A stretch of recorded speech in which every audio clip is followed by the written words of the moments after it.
牛豚合いびきとミートソース缶とパスタ。よし。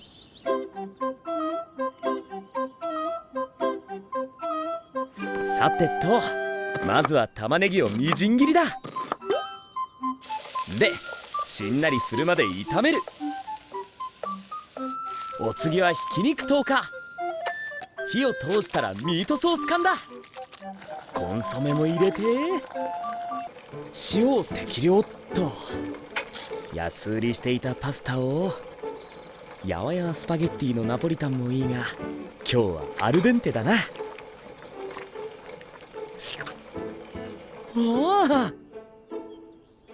お、よし、できた。今度こそ本当に完成だ。それならこれも試してみろよ。粉チーズ。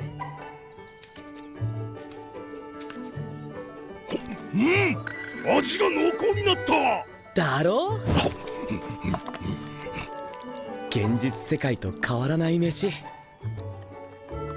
贅沢だよな。うまかった。昼は軽くこのくらいでいい。その顔。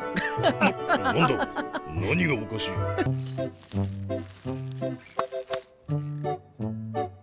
この肉をさらに薄くして塩コショウ。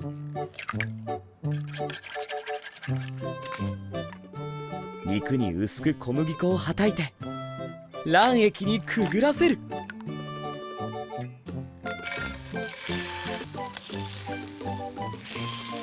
次はパセリバージョンだ。これも火が通ったらすぐに引き上げる。凝ってたから2種類のポークピカタミートソース添えだ。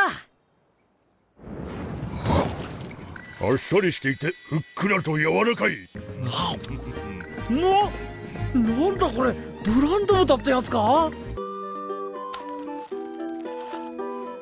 ほらどうぞ。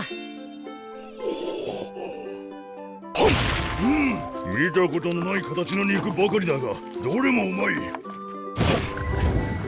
このトロトロのタレがいい。こっちは外側サクサクで中からジュワーだ。俺は今のうちにメインディッシュをと大奮発して国産黒毛和牛ステーキ肉。なんと柔らかい肉なのだ。なるほどね。